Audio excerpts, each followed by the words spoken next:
à tous, bienvenue tout le monde. Alors aujourd'hui, c'est pas moi qui vais prêcher, il y a une nouvelle personne qui va prêcher à ICF Genève. Et c'est pour ça que je suis là, c'est pour l'introduire. Quand j'ai repris One, j'ai repris le job entre guillemets de deux personnes, de Simon et Monica, et j'ai vite réalisé que j'allais pas réussir à me multiplier comme eux. Du coup, j'étais là, qui est-ce que je vais laisser une place aussi sur scène les dimanches pour prêcher, une fois sur deux. Et ça a été assez évident pour moi, et avec Adrien en discutant, ça a été aussi assez évident pour lui. On s'est dit la même chose, ça va être Gaël.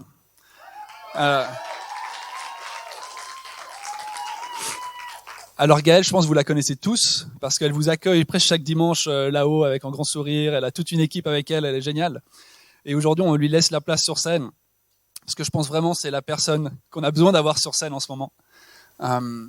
Je l'ai dit dans la première célébration, je vais continuer de te jeter des fleurs, mais il y a peu de personnes qui ont la foi que Gaëlle est là. Et je dis ça, je pèse mes mots, c'est pas juste pour quelque chose d'autre, mais vraiment, elle a une foi incroyable. Et quand je l'entends parler de Jésus, à chaque fois je me dis, Jésus, j'aimerais te connaître comme Gaëlle te connaît. Elle a une sensibilité pour lui, elle a un cœur qui est brisé pour lui, elle veut le voir dans ce monde agir. Et un des indices de ça, je trouve, qui me marque à chaque fois, c'est ses pleurs. Où Gaëlle, elle pleure quand elle parle de Jésus. Et moi, ça m'impressionne toujours. Je suis là, Jésus, j'ai envie de pleurer quand je parle de toi parce que j'ai envie de t'aimer de cette manière-là. J'ai envie d'être ému par qui tu es, en fait. Et Gaëlle, elle a cette force-là d'être émue.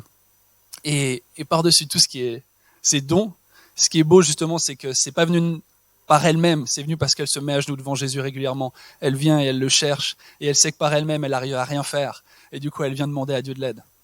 Du coup, on va pouvoir l'accueillir sur scène maintenant.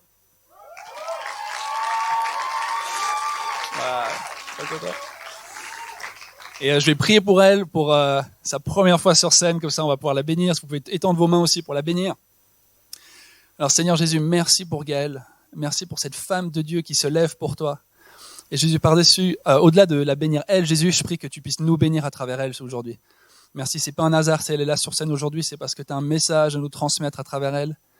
Son message, il parle de liberté, Père, et je prie que ce matin, des gens puissent être libérés, qu'on puisse tous expérimenter ta liberté, Seigneur. Parce que tu nous as libérés pour être affranchis. On est affranchis pour être libérés, Seigneur. C'est ce que tu veux. Et je prie qu'on puisse tous expérimenter ça ce matin, Seigneur. Viens la bénir puissamment, Jésus. En ton puissant nom. Amen.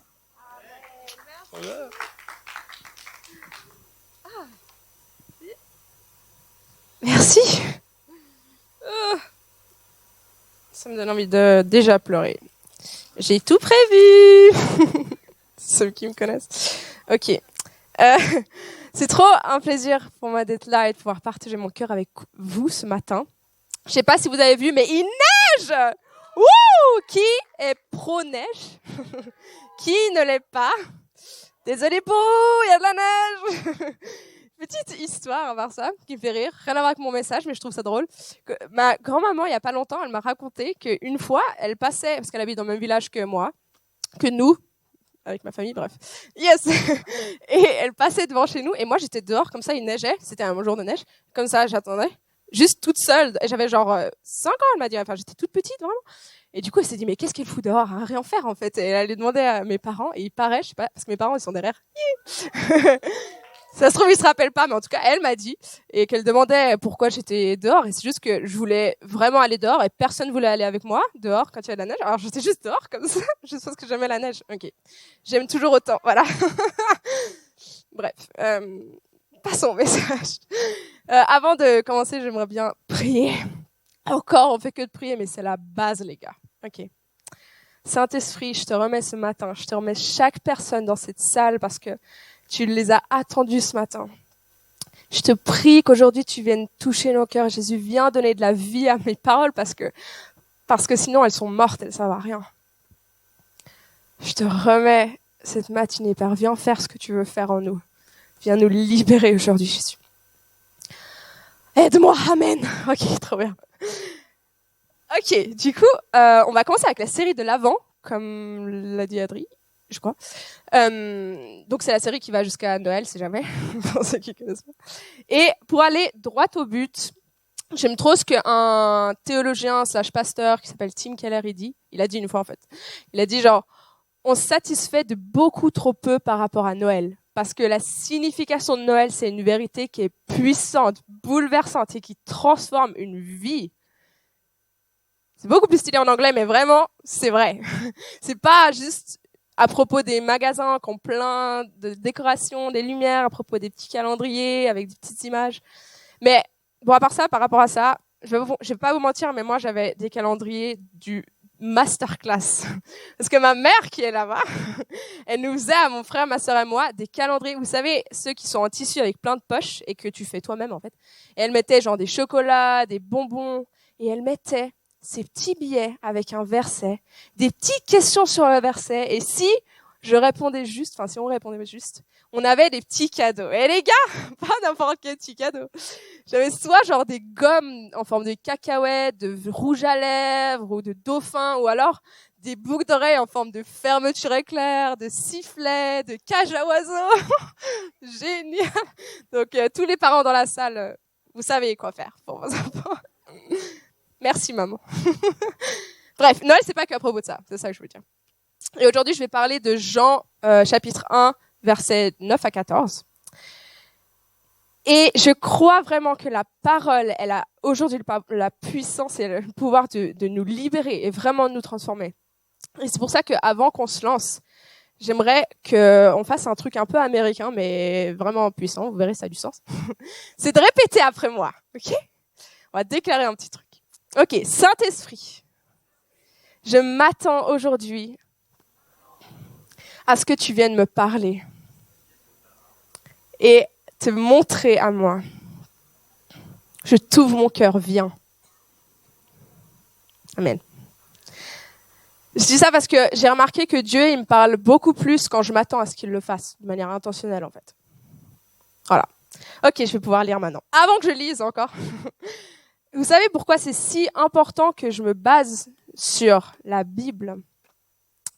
Il y a un gars qui m'inspire trop, qui a dit une fois, en fait, ça c'est ta seule manière de savoir que ce que je dis, c'est vrai. Si c'est là-dedans. Ok. À méditer, comme je dis très souvent. On va commencer par le début. Et il y a plein de choses à dire, les gars. Et j'ai sélectionné un peu. Du coup, on va commencer par versets 9 à 11. Cette lumière était la vraie lumière, qui, en venant dans le monde, éclaire tout être humain. Elle était dans le monde et le monde a été fait par elle. Pourtant, le monde ne l'a pas reconnue. Elle est venue chez les siens et les siens ne l'ont pas accueillie. En fait, dans ces premiers versets, Jean, il nous ramène à Dieu le Créateur. Dieu qui est bien au-delà de nous, qui était là bien avant de nous et sans qui rien n'existe. Toi, tu n'existes pas sans lui. Ton voisin, regarde ton voisin. Dis-lui, ah, qu'il est beau, qu'elle est belle. Même si tu le penses pas. Je rigole. Si tu le penses pas, faudra qu'on en parle après. Bref. Et il savait, en créant le monde, qu'il allait devoir mourir pour le monde. Avant même qu'il l'ait créé. Et pourtant, il l'a quand même fait, à que je sache. Vous avez déjà pensé à ça? Au verset 11, c'est marqué « chez les siens ». Elle est venue chez les siens. Et en fait, dans la signification de ce mot, selon les commentaires, ça veut dire aussi « à la maison ». Et ça se réfère plutôt au peuple des Israël, au peuple juif qui était son peuple. Donc en fait, chez lui, son propre peuple l'a rejeté quand il est venu dans le monde. Parce que son peuple, il s'attendait à un roi qui allait venir les libérer de l'oppression romaine. Et il s'attendait à un roi genre qui allait venir comme un boss, comme ça. Il y avait une image à dire. Voilà, comme ça, et qui allait péter des faces, et vraiment genre, venir casser, tout péter quoi. Ok. Parce qu'en fait, c'est tout ce qu'un roi avait toujours été pour eux. C'était logique que les rois qui viennent soient comme ça. Mais que Dieu y vienne et qu'il serve, ça avait aucun sens pour eux. C'est pas ça un roi. Et tu peux mettre la prochaine aussi. Et que Dieu vienne mourir. Comment il allait les sauver en mourant? Enfin, lui dire quand t'es mort, ça avait pas de sens. Alors ils n'ont pas compris et ils l'ont rejeté. Mais moi, quand je vois le monde aujourd'hui, j'en vois tellement d'autres qui n'ont pas compris et qui le rejettent encore. Je vois un monde qui souffre, qui vit des injustices, qui est en désespoir et qui cherche partout autour de lui quelque chose qui va les sauver, alors que celui qui va les sauver, il est déjà venu. Et quand je préparais ce message et que je pensais à cet aspect-là, avant de mettre des mots, j'ai pleuré pendant longtemps parce que ça me brise, mon cœur il est brisé de voir des gens qui connaissent pas l'amour que je connais et qui cherchent quelqu'un qui est déjà venu, qui cherchent dans toutes les autres choses que le monde offre pour être sauvé alors qu'il est déjà venu, celui qui peut les sauver. L'autre jour, j'étais à un cours de danse et il y avait un nouveau gars et j'ai croisé son regard et ses yeux, ils étaient vides. Je peux pas vous expliquer, j'ai jamais vu ça de ma vie, c'était éteint. Et ça m'a effrayée, honnêtement. Et certains d'entre vous aujourd'hui, peut-être vous vous sentez comme ça. Vide, éteint, sans espoir. Ou peut-être que vous connaissez des gens comme ça, parce que je vous promets, vous en croisez les rues tous les jours. Et moi, même pendant des années, je me sentais au final profondément pas heureuse. Il y avait une tristesse profonde au final. Et je pensais que je serais jamais vraiment heureuse un jour. Alors, si tu te sens comme ça, ou si tu connais des gens comme ça, Jean, il s'arrête pas là, heureusement. Et il faut que tu écoutes le reste de ce message. Ok. Je vais me moucher. Comme ça, vous pouvez réfléchir un moment.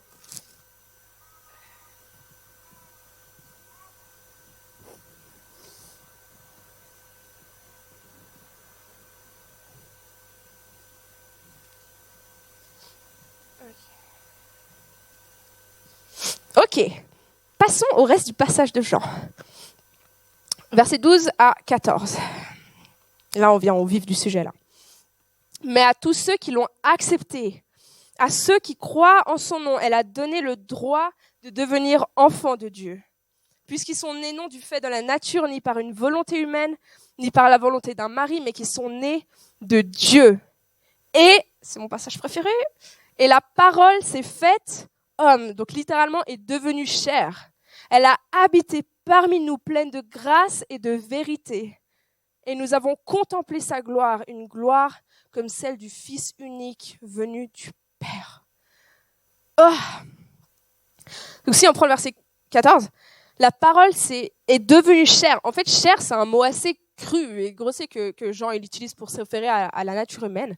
Mais ce qu'il veut dire, c'est que le Dieu plein de gloire et de puissance dont on a parlé avant, c'est aussi une chair sacrifiée. Et ça dit, elle a habité parmi nous. Habiter, ça veut dire plein de choses. Pitié, allez étudier ça parce que c'est incroyable. Mais moi, je vais parler du fait qu'il a résidé parmi nous. En fait, il a entendu le cri de l'humanité. Ton cri. Ou le cri de la personne que tu as croisée aujourd'hui en venant ici. L'humanité qui, pourtant, a fait que de le rejeter fois après fois, encore et encore. Le peuple juif, il faisait que de le trahir. Et je sais pas si tu as déjà été trahi, mais c'est douloureux. Et au lieu d'abandonner, Dieu, il a choisi de venir dans sa création. Je sais pas vous, mais moi j'ai toujours essayé, je suis assez visuelle et j'ai essayé de me donner une image pour concevoir ce que ça veut dire.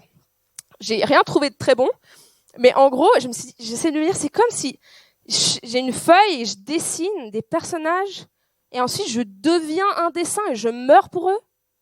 C'est un peu nul comme image, mais c'est inconcevable en fait. Et ce que je veux dire, c'est qu'il s'est soumis aux limites de sa création. Et il n'a pas choisi la voie facile et rapide. Il n'est pas venu dans un palace magnifique, jour 1, jour 2, il vit la douce vie avec tous ses serviteurs et tous ses droits. Jour 3, il sauve le monde et il repart dans les cieux sous les hauts-là du monde entier qu'il adore et qu'il aime. Genre non, il est venu comme un bébé. Il a commencé là où nous on a commencé. Et il est né dans l'endroit sale, le plus sale et pauvre qui soit, alors que il a quitté son trône qu'il mérite. Il mérite le trône, mais il est venu comme un humain. Et il a vécu nos tentations, nos souffrances, nos injustices pendant 30 ans. C'est de ça que parle Noël. Qui a 30 ans ou moins de 30 ans dans cette salle? Ah là, eh ben Dieu, un jour, il avait ton âge, figure-toi. Pour finir, craché, humilié par sa propre création. Pas juste pour ses meilleurs amis, pour les péchés de ses meilleurs amis, il est mort pour ceux-mêmes qui l'ont tué. Et la Bible, elle ne dit pas qu'il l'a regretté une seule seconde.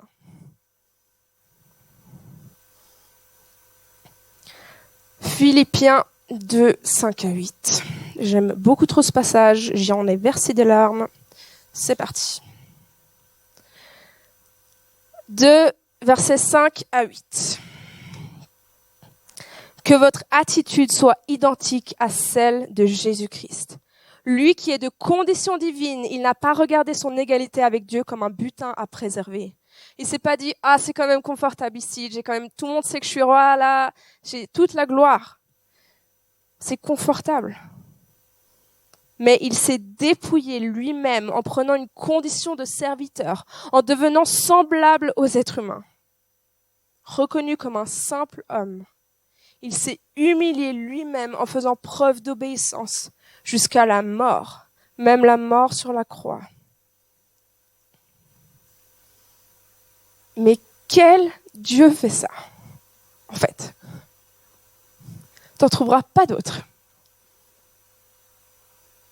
Il n'y a que lui qui fait ça. Est-ce que tu as déjà été blessé par tes meilleurs amis, rejeté par tes amis les plus proches? Lui aussi. Le pire moment de sa vie, ses meilleurs amis ont fait comme s'ils ne le connaissaient pas. Est-ce que tu as déjà vécu des injustices? Lui aussi. Pour que tu puisses jamais dire qu'il ne peut pas te comprendre.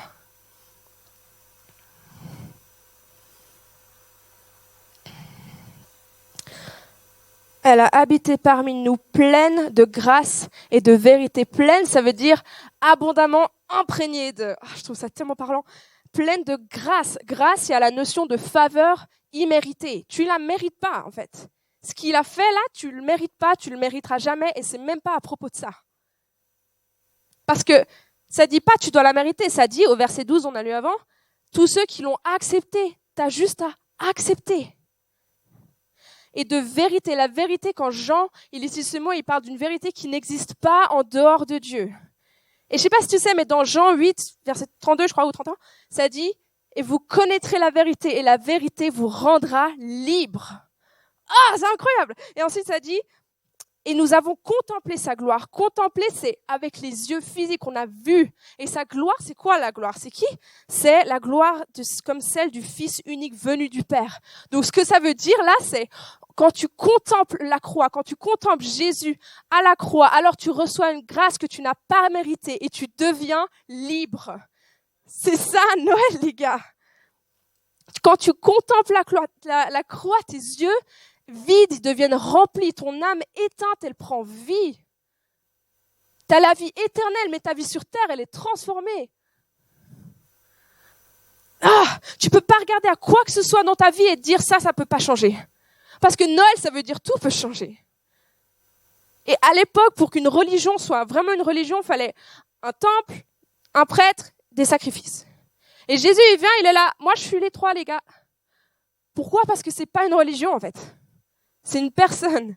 C'est pas à propos de faire toutes les choses qu'il faut faire. Il a déjà tout fait. Il te dit maintenant, deviens. C'est marqué plus haut. Devenir enfant de Dieu. Maintenant, tu deviens enfant de Dieu. Tu as une nouvelle vie, une nouvelle nature. Et ta vie, elle peut pas rester la même. Tu vis chaque jour libre. C'était inconcevable à l'époque. Je sais pas si c'est beaucoup plus concevable aujourd'hui. C'est scandaleux. C'est ça ma bonne nouvelle pour toi aujourd'hui. Moi, comme je vous disais avant, j'étais, vous savez, profondément triste, tout ça. Mais aujourd'hui, je vous assure que c'est plus la même chose. Je peux te dire, je suis comblée. Mon cœur est comblé. Je suis profondément heureuse. Et heureuse, ça veut pas dire ressentir de la joie tous les instants. Et la vie, c'est facile. Oh, on se trompe quand on pense ça. C'est tellement plus fort que ça, c'est tellement plus solide que ça. En fait, ça dépend de rien sauf de Jésus qui vit en moi. Oh. Est-ce que toi, tu vis libre chaque jour de ta vie? Est-ce que toi, tu peux dire que tu es comblé? Je vois tellement de chrétiens qui se lèvent et qui sont en survie. Ils se lèvent le matin, ils sont déjà fatigués de la vie. Et je suis là, mais Jésus, il est mort pour tellement plus que ça. Il y a un moment donné, on a oublié quelque chose. On a oublié que son sacrifice, c'est pour notre vie tous les jours. Que vivre libre, ça veut dire que chaque matin, je suis remplie d'un espoir, d'une joie qui ne dépend pas de mes circonstances. Est-ce que les gens autour de toi, ils voient cet espoir en toi? Est-ce qu'ils voient quelque chose en toi que eux n'ont pas?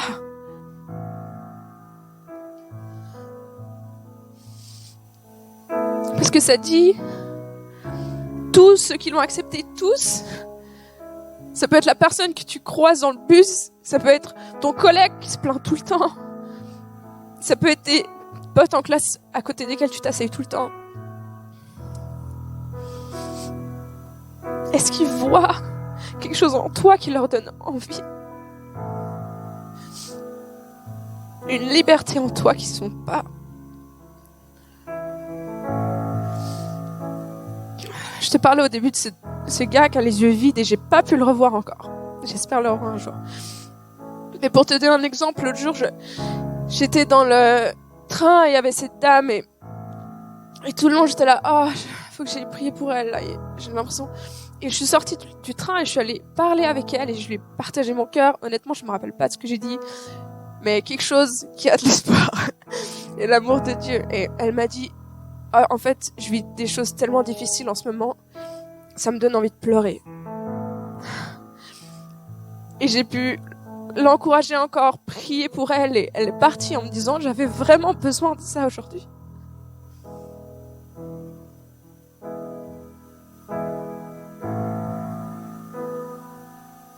On est entouré de personnes qui en ont vraiment besoin.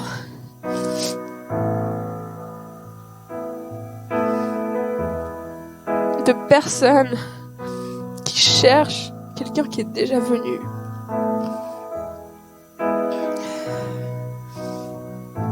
J'arrive à la fin de mon message. Et j'ai deux propositions pour toi. Si tu te sens vide ou que tu vis pas libre chaque jour et que tu t'es reconnu un moment dans mon message, alors je t'invite aujourd'hui à demander à Dieu de venir se révéler, à venir demander à Dieu de venir te parler. Ne laisse pas aujourd'hui être comme hier. Tu peux prier seul, Dieu t'entendra, mais... Ou alors tu peux demander à des gens autour de toi de prier pour toi. Vraiment, laisse pas passer cette chance. Prie avec quelqu'un et demande à Dieu de venir. Il viendra. Parce qu'il a attendu ça toute ta vie.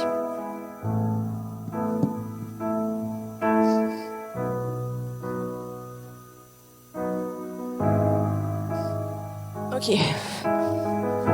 Ma deuxième proposition, c'est que si c'est pas ton cas, parce que c'est bien possible, j'espère aussi, alors il est temps de se bouger. Parce que les gens, ils ont besoin de cet espoir. Parle-en autour de toi. Répands cet espoir, répands cet amour, cette joie. Le monde souffre, cherche partout quelque chose qui va les sauver. Et toi, tu as la solution. Il n'y a personne d'autre que nous pour le représenter. Et c'est notre joie, c'est un privilège, c'est pas une corvée, les gars. Je t'encourage à demander à Dieu de quelle manière concrète est-ce que tu veux que je le vive demain, que ce soit envoyer un message à quelqu'un maintenant, que ce soit commencer à prier régulièrement pour les gens avec qui tu travailles ou dans ton entourage, que ce soit, j'en sais rien, ce que Dieu il a pour toi. Mais de pas laisser les choses au hasard. Ok, je vais prier. Ah, Saint-Esprit, merci pour ta liberté, Jésus. Oh, merci parce que tu es venu pour plus qu'une vie éternelle, même si c'est déjà énorme. Jésus, tu es venu pour une vie libre sur terre. Jésus, viens nous transformer, viens nous impacter, viens te révéler à nous. Jésus, viens nous remettre en question, Jésus. Fais-nous des lumières qui brillent de 1000 feux, pas des mini-lumières, des feux, Jésus, qui bouillonnent et incendient le monde. Parce qu'on connaît ton amour et que ça en vaut la peine, juste pour ça.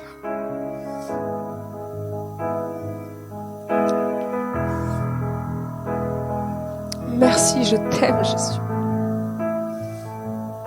Au nom de Jésus, amen.